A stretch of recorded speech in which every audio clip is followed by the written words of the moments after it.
정말 힘들어요. 정말 힘들고 이게 뭐지 싶을 때도 굉장히 많고요. 그 다음에 내가 왜 이러고 있지? 지금 뭐 하고 있는 거지? 등등 어려운 상황의 연속인 것 같아요. 아이가 생긴다는 거, 그리고 부모가 된다는 거. 근데 그럼에도 불구하고 2명의 아이가 있는데 그 친구들을 통해서 너무나 행복해요. 네. 근데 이 행복감이 사실 질이 굉장히 달라요. 어떤 질이 다르냐면 그 전에 경험해보지 못한, 우선 제일 많이 달라진 건 그 친구들, 그 2 아이들을 통해서 세상을 보는 시야가 좀 달라졌어요. 저는 그냥 막연하게 어렸을 때 도덕 시간에 배운 것들 있잖아요. 어려운 사람을 도와야 되고, 혹은 뭐 우리 어른에게 공경심을 가져야 되고, 뭐 이런 되게 좋은 말들 있잖아요. 근데 2 아이를 낳고 나니까 그런 것들의 진짜 의미가 뭔지를 깨닫게 되더라고요. 우선 제일 기본적으로 제가 제일 크게 깨달은 건 사회적인 약자에 대한 시선이 굉장히 많이 달라졌어요. 그런 얘기 많이 하잖아요. 외국에 나가면은 볼 수 있는 풍경과 우리나라에서 볼 수 있는 풍경 중에 가장 큰 차이가 나는 거. 외국에 나가면 어딜 가도 장애인들이 굉장히 많거든요. 근데 그거 우리나라에서 흔히 볼 수 있는 풍경이 아니에요. 근데 그 이유는 뭐냐면 장애인들이 볼 수 있는 곳은 아이들도 마음 편히 다닐 수 있는 곳이란 얘기이기도 해요.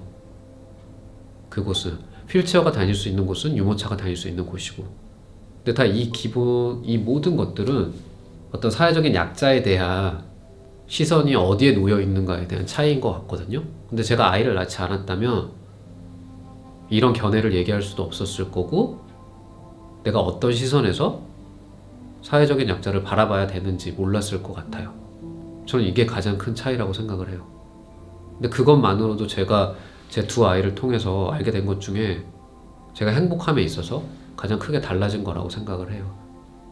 아이를 키우는 게 너무나 힘들고 고단하고 어렵지만 이렇게 내가 조금 더 성숙해지고 사회를 바라보는 시선이 다양해지는 좋은 점이 있고, 그 다음에 또 다른 한편으로 제가 행복의 질에 대해서 얘기했는데 사막에 놓여 있는데요. 제가 제 아이를 만나기 전까지 인생을 사막이라고 표현을 할게요. 사막에 있어요.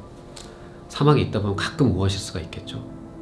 그러니까 제가 시야를 35에 나왔으니까, 그러니까 사막에 놓여있는 35년 동안 죽지 않고 살았겠죠. 오아시스를 만났을 테니까, 물을 조금이라도 먹었을 테니까. 근데 시야는 그냥 오아시스가 계속 내 옆에 있는 거예요. 그러니까 제 인생이 그만큼 달라지는 그런 존재예요. 네. 얼마나 좋겠어요. 사막에 있을 동안 계속 가끔 오아시스를 만날 때 그것만으로도 너무나 행복했는데 오아시스가 계속 있는 거예요. 내가 사막에 사는 건 달라지지 않았는데. 근데 아이는 그런 존재예요. 기적이라고 생각을 하겠죠? 근데 제가 시아를 처음 만났을 때, 그리고 그 후에 봄비를 만났을 때 제가 느끼는 감정은 그런 상태였어요. 네. 근데 그 상태를 기적이라고 얘기하기도 하고요. 뭔가 행복해지는 감정이 여러 가지가 있겠지만 이게 질적으로 다르구나. 단순히 어떤 물건을 얻는 거하고는 다르잖아요. 이거는. 혹은 내 개인의 만족감하고도 다르고. 아이는 그런 존재예요. 근데 그렇다고 해서 제가 사막에 있다라는 게 달라진다라고 얘기하고 싶진 않아요. 사막에 있는 건 같아요. 계속 모래가 많고 덥고. 근데 아이가 오아시스라는 거죠. 네.